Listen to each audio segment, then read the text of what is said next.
Hey guys, this is my first attempt to make a video. I'm trying to sort of,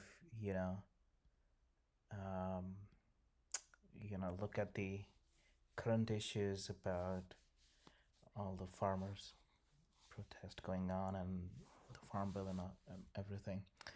So I had some time at hand, and I'm like, I want to make a video, but then I realized the moment I thought about making a video that the moment I got into it, I was like, okay, you gotta sort of, you need some, whatever information is out there generally, or I saw, I think, some tweets as well that the discourse doesn't have a lot of information.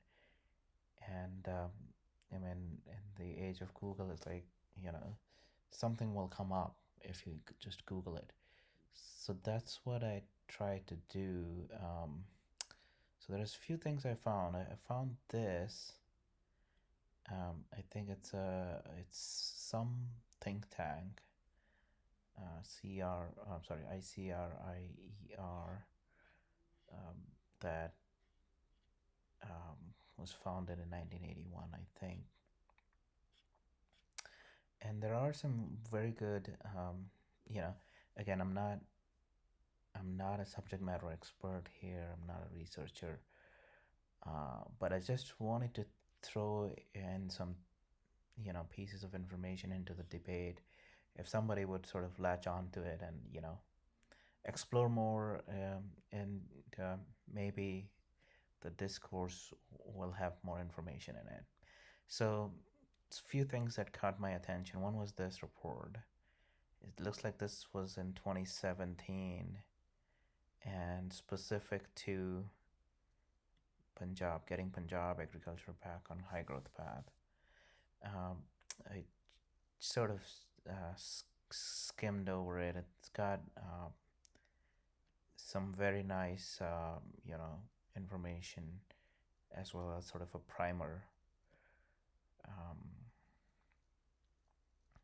let's see if I can show you guys some interesting charts real quick.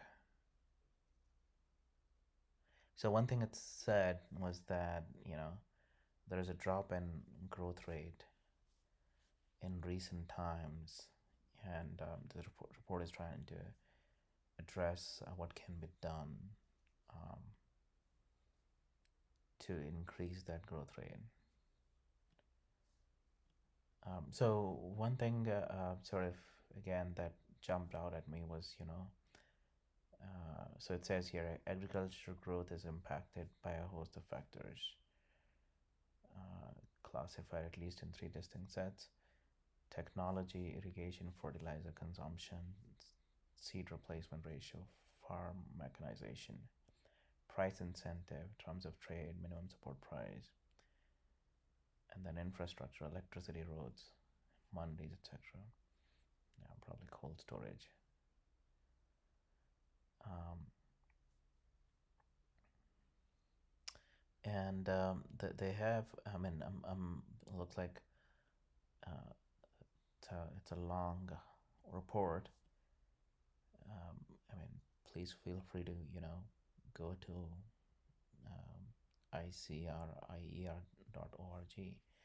if you have interest, or if you just Google, you'll sort of see it. But let me get to the interesting part. So I'm a visual person, and I like charts. So, okay, what does this say?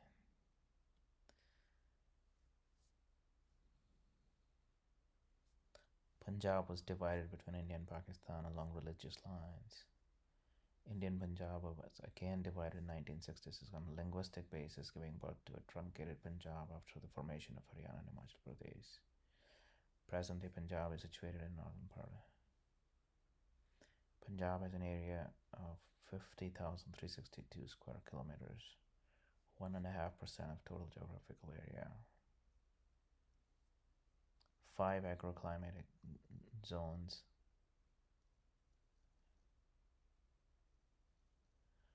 There is no legend here, so I don't know what this chart means.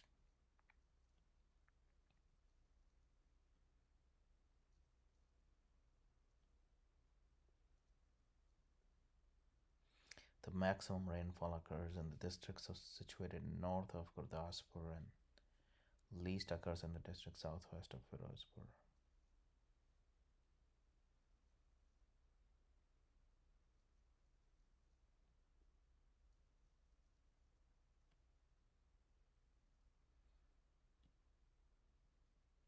Punjab experienced droughts in 87, 2002, 4, 7, 14, and 15.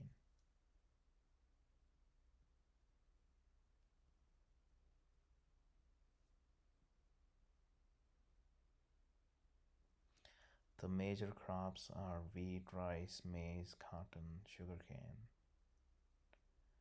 It's concentrated in food grain. So one thing I was thinking, like, you know, the I think a lot of people should interview people who are writing these reports. Um, at least, again, you can sort of um, you could still have some partisanship going on there, but at least it will bring some,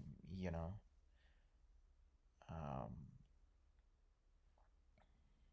important information into the discourse. So this is sort of, these are the visual charts that are really interesting. So you can see the rice acreage is going up, looks like.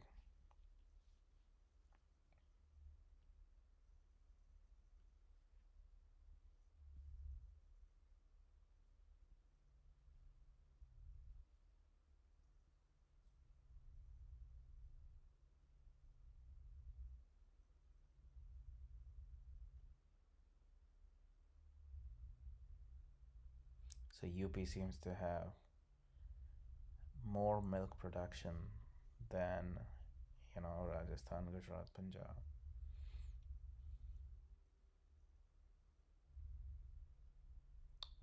Fodder crop, I don't know what fodder crop is.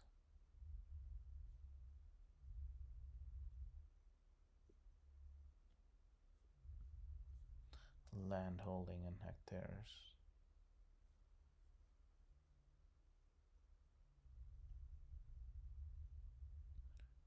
Two 2.3% of India's population, 39% engaged in agriculture, which declined to 35.6.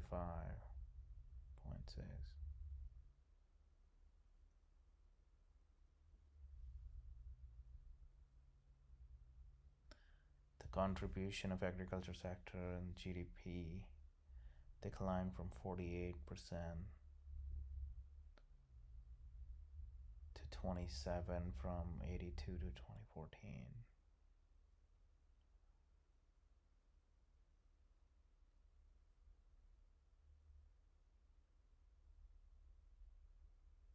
Although Punjab became the richest state in the country by improving its agriculture, a structural change is taking place in the economy, with the share of agriculture in workforce and its contribution in GDP declining over the years.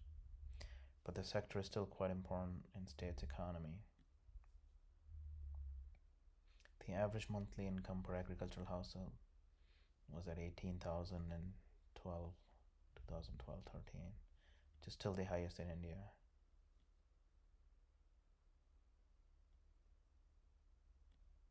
Growth of income from 2002 to 12.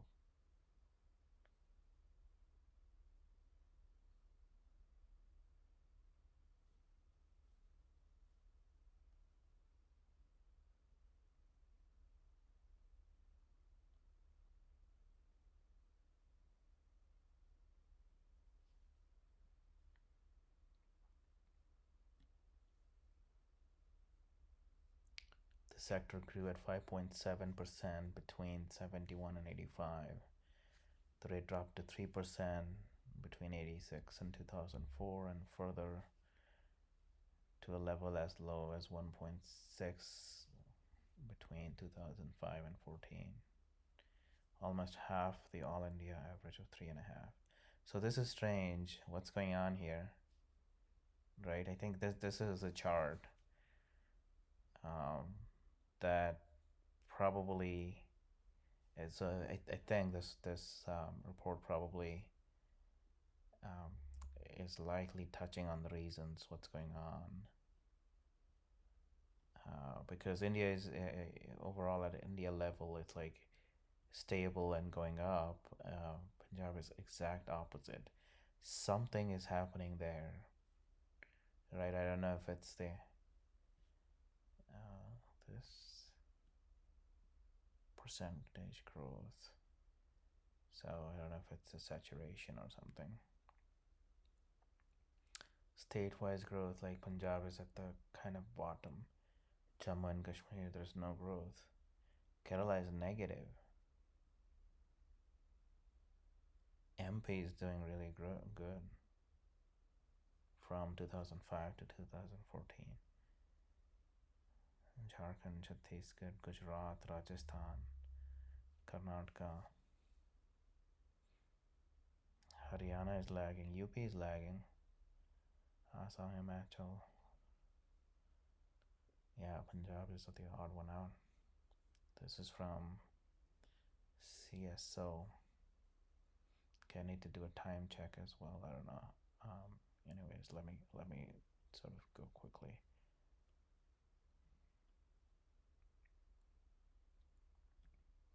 So there is quite a bit of information here.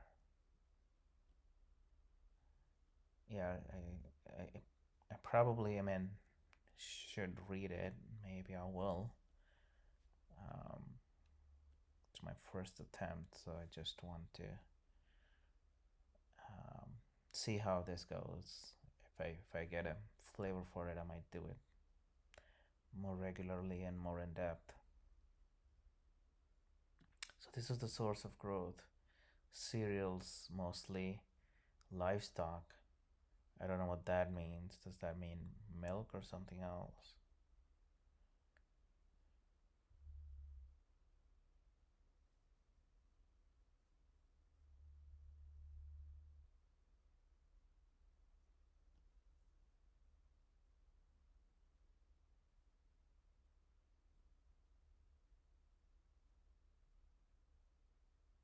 So production of wheat increased, production of rice increased. We did see that. Okay, this is really nice chart going all the way from 70 to 2015. Rice and wheat, have really taken off. Cotton is stable, sugarcane is stable.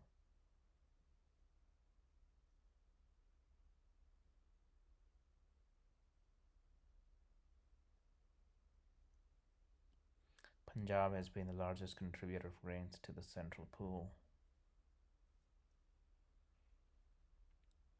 Mounting buffer stocks of grain often meant that the MSP increase would be minimal, and that affects the profitability of large mass of Punjabi peasants. The intensive cultivation of rice has resulted in severe depletion of groundwater resources. Yeah, so that's probably maybe one of the reasons. It's also increased the cost of production as shallow tube wells are replaced with with submersible pumps. The requirement of electricity for pumping water has also increased.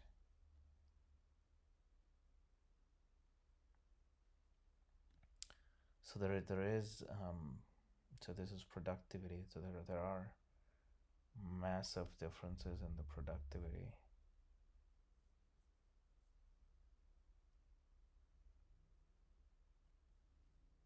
Punjab has already achieved very high productivity and does not have much scope to improve yield.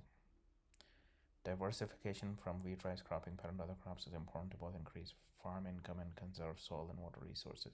So this is one thing. So again, one thing I want to say here is like whenever there is a conversation about a topic, um, you know, we almost always miss the opportunity, um, whenever that topic becomes popular in public discourse to maybe dig a little bit deeper than surface and um, get to um, the real problems. Like I think we all know the water, um, the impending water crisis, how the water table is getting lower and lower, and it's at a risk. Now all this sort of farmer protest and the bill. So one topic that we should have touched upon, if we're thinking about farmers and the future, we probably need to talk about you know the outlook on the groundwater, right? Nobody does that, anyways, and soil as well. So the fruits and vegetable only is 3.6% of the gross cropped area. However, the sector contributes 15.4% of the total growth.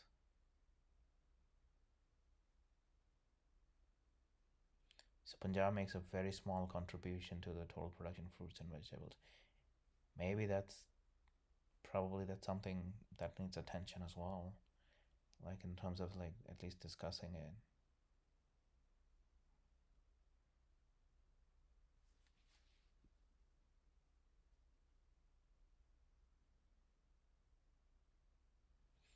I'm not sure what is GVO.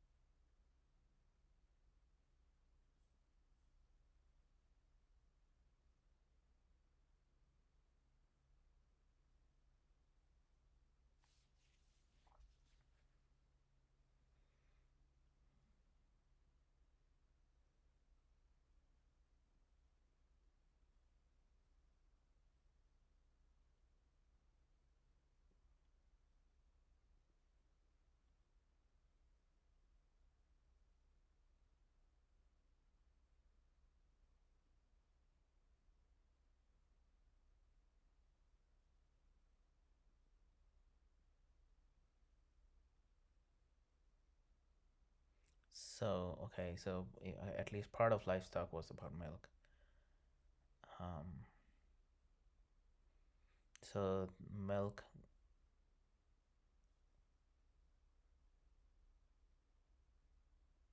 the dairy contributes 82% of the total value of output from livestock. Milk production has increased impressively in the past, making the state India's fifth largest producer, only after UP, Rajasthan, Andhra Pradesh, and Gujarat, despite its small geographical area and population. Hmm, that's interesting.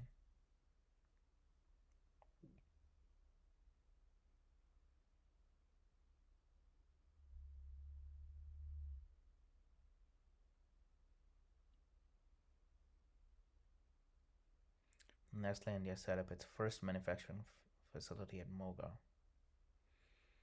Nestle is engaged with around 110,000 milk farmers and produces over 300 million kgs of milk every year across Punjab, Haryana, and Rajasthan.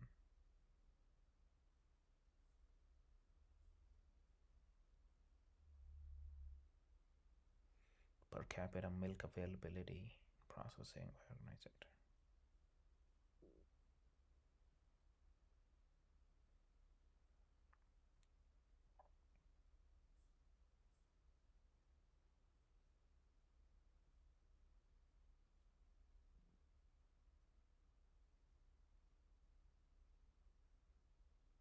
Okay, GVO is gross value of output. The meat production has been increasing at the rate of 5.2% annually for the last 6 years.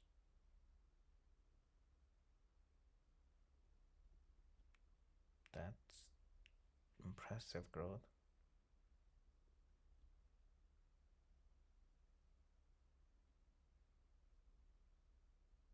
Punjab accounts for only 4% of total meat production in the country. State's share in buffalo meat production is higher, 10%, 10.4. Third largest producer of buffalo meat in the country. Top two producers being UP and Andhra Pradesh.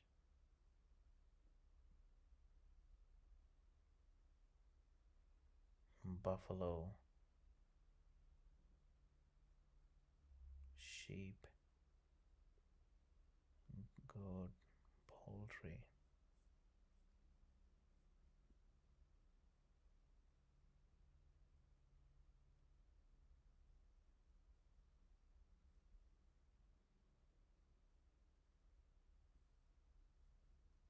Poultry has gone up.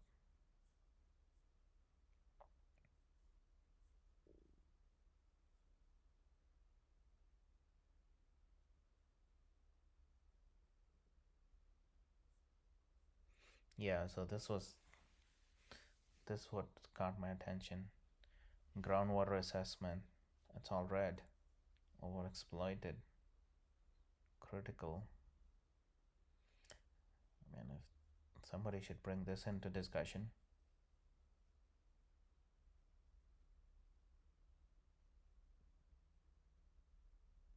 With its semi-arid nature, Punjab is more appropriate for the production of wheat and maize. But irrigation policies made water easily accessible to the farmer and free electricity reduced the economic cost of water. At the same time, the food procurement policy ensured good return on wheat and rice. As a result, Punjab shifted from traditionally a wheat maize cropping pattern to water intensive wheat rice cropping pattern. This cropping pattern is not only ecologically unsustainable but is also making cultivation economically unviable because of groundwater depletion. Centrifugal pumps are becoming redundant and they're being replaced with submersible pumps, which are increasing the cost of production. The consumption of energy for pumping water from deeper underground layers is also increasing and adding to the cost. This alarming situation needs to be addressed with utter seriousness. The government of Punjab enacted the Punjab Preservation of Subsoil Water Act in 2009 to check groundwater depletion. So this is actually looks like a double whammy. So this rice growth is responsible for groundwater depletion as well as your that paddy burning issue or whatever you call it.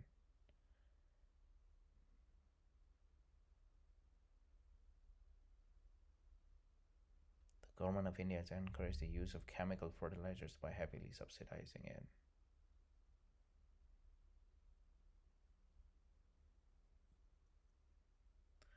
Soil deficiency in terms of nutrients. They don't have a legend here. Fertilizer consumption. So it looks like there is higher, almost double. And again, that probably goes into that issue of cancer. Again, that should be discussed when we're talking about farmers. So, I mean, again, probably I'll sound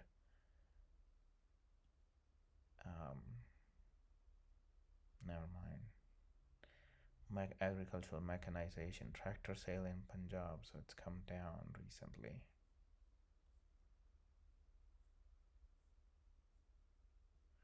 Infrastructure development, power intensity. Looks like quite good.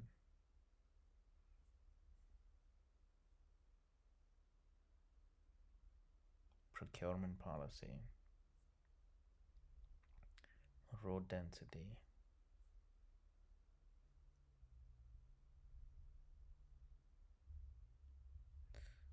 So, procurement 87%, 88% of rice in 2005 in Punjab versus 25 in UP. So maybe this needs to be talked about as well. Why is this? Why is this so different? And then 13, it's 73% versus 31% for India. Um, that's kind of strange. Why is it so high? The MSP is supposed to make sure that the price does not fall below a certain level. Let's see. The FCI was set up in 65. Undertakes the procurement of wheat and paddy. Coarse grains are produced by state agencies with government direction. MSP is supposed to make sure that the price does not fall below a certain level. Procurement in MSP was adopted primarily for wheat and paddy to ensure remunerative prices to farmers for their produce, which works as an incentive to increase production.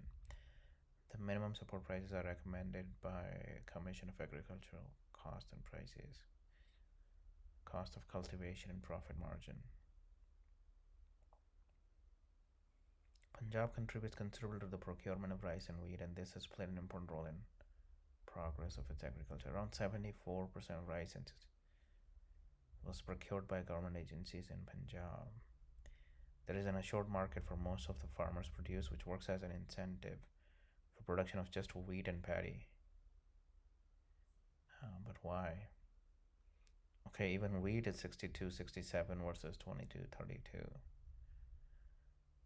The Punjab is not Punjab is not geographically suitable for paddy. So again, this needs to be discussed, right? I mean, again, a common sense thing. You probably want to grow what makes most sense for that climate.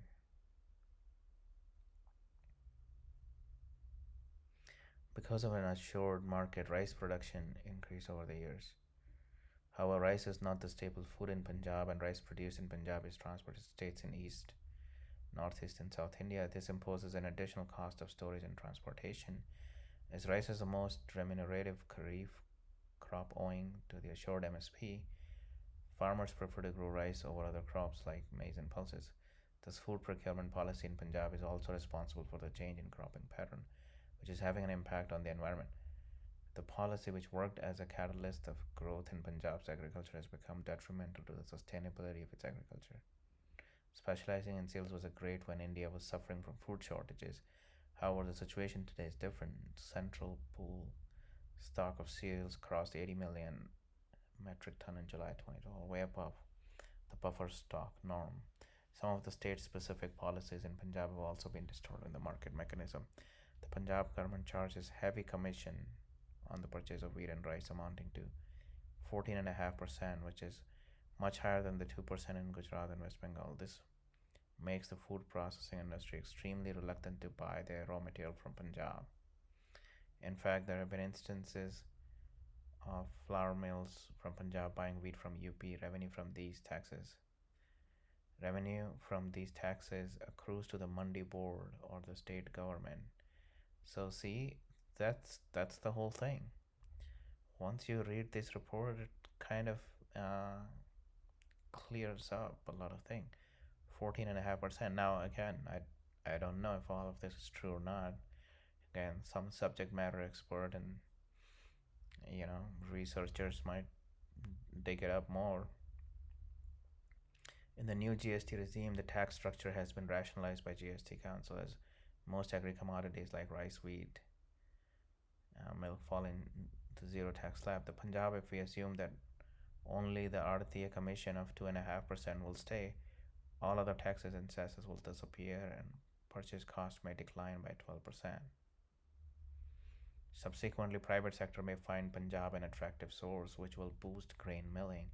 However, it is still not clear if market fee Rural Development Fund and Infrastructure Development Cess will be subsumed in GST. Yeah, so now everything makes sense. Now, okay, so one thing, okay, so this has been enlightening.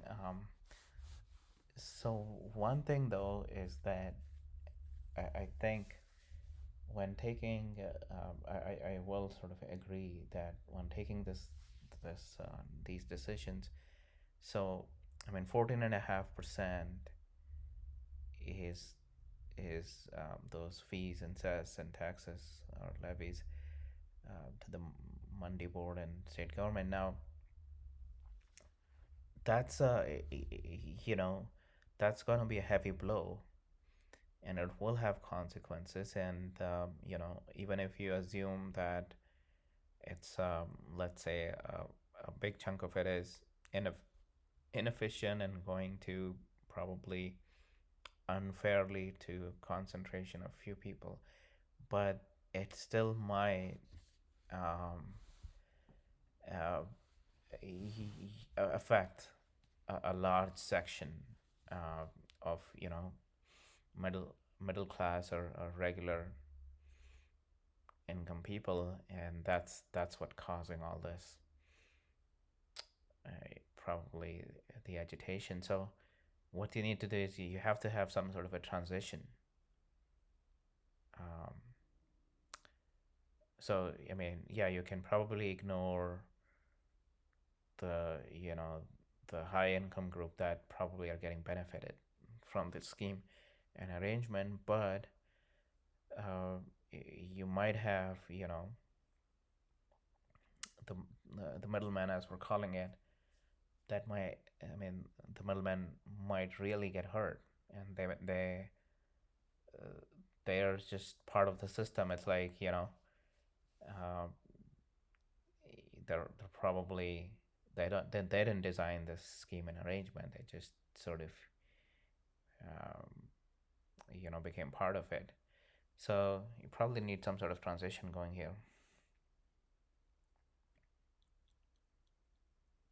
But anyways, this has been really very enlightening. This seems like this almost this paper is kind of um, the basis probably of what's going on.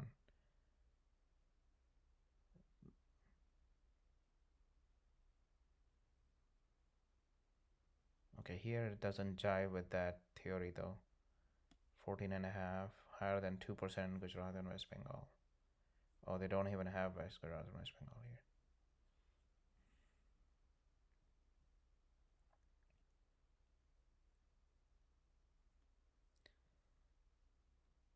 So, but after the implementation of APM-RA during the Green Revolution, no significant reforms have been undertaken, and agriculture markets are characterized by inefficiency, the presence of middlemen, price manipulation, and so on.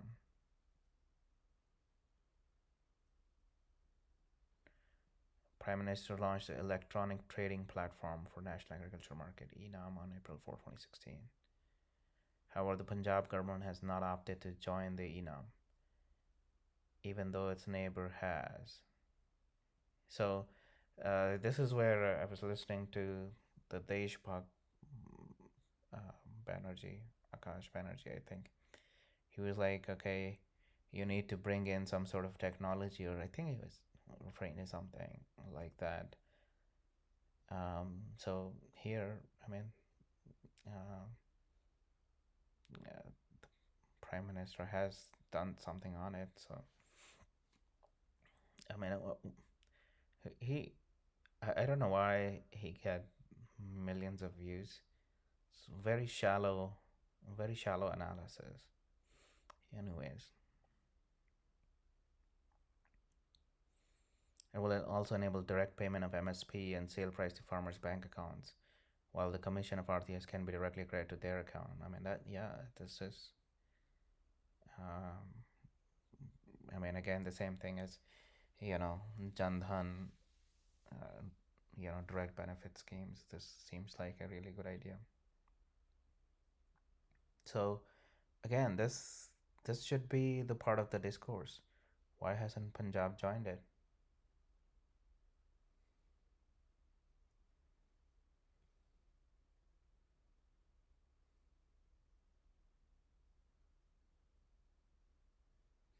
So, anyways, I feel like again, it's probably um, the length of video is probably getting too long.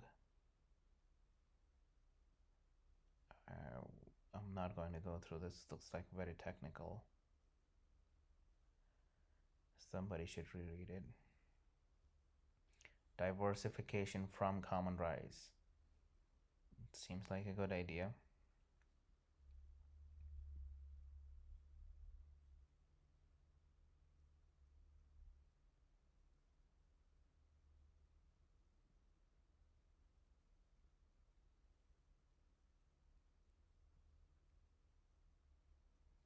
Promotion of livestock sector. Encouraging food processing industries. That seems like a good idea.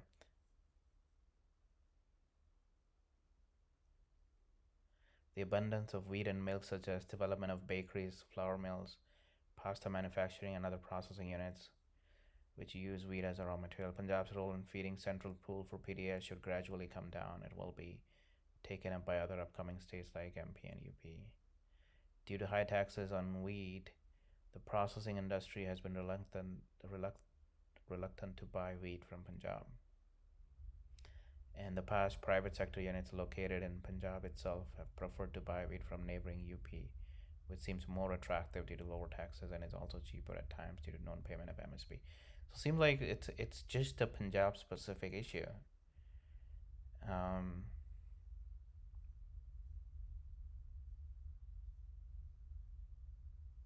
Promote sustainable agriculture. Now that seems like a good idea, especially with respect to water use efficiency. Propagating micro irrigation technique, sustainable futuristic agricultural development. So again, maybe I should have read this in detail. This alone is pretty good. Um, Getting Punjab agriculture back on high growth, sources, drivers, and policy lessons. I think I'll end it here.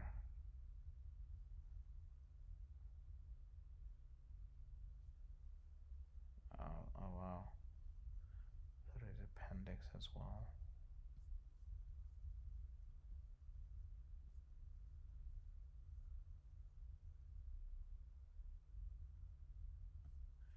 All right.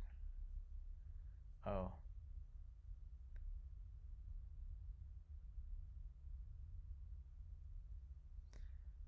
so ICRIER's board of governors include leading academicians, policymakers, and representatives from the private sector.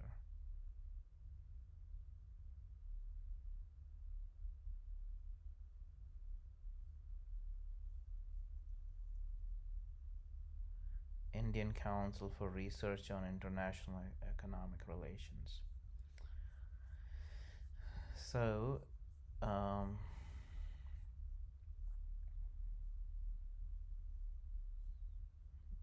Ashok Gulati, Ranjana Roy, Siraj Hussain, July 2017.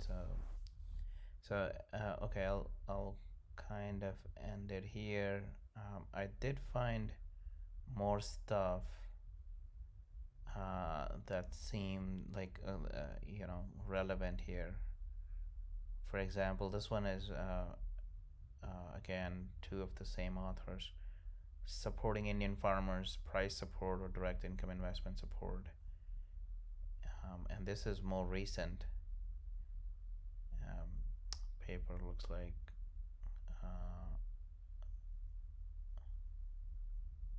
Something caught my eye here was it was Prime Minister himself who had promised to waive off loans of UP farmers if BJP was voted to power. Subsequently, in the very first cabinet meeting of the newly elected government in UP, this promise was fulfilled.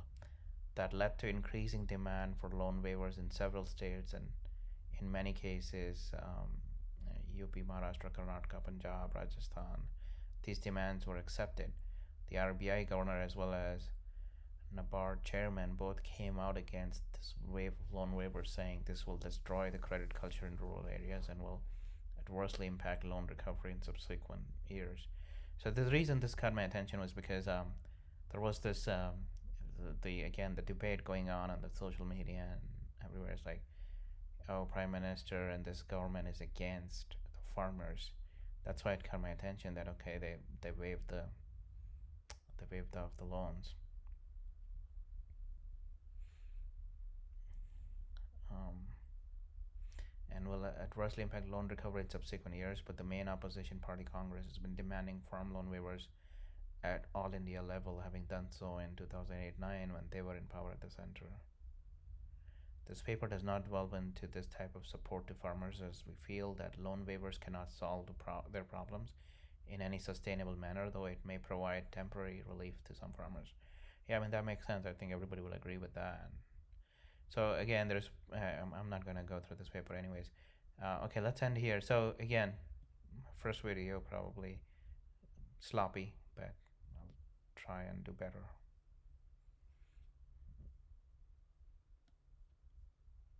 Thank you guys.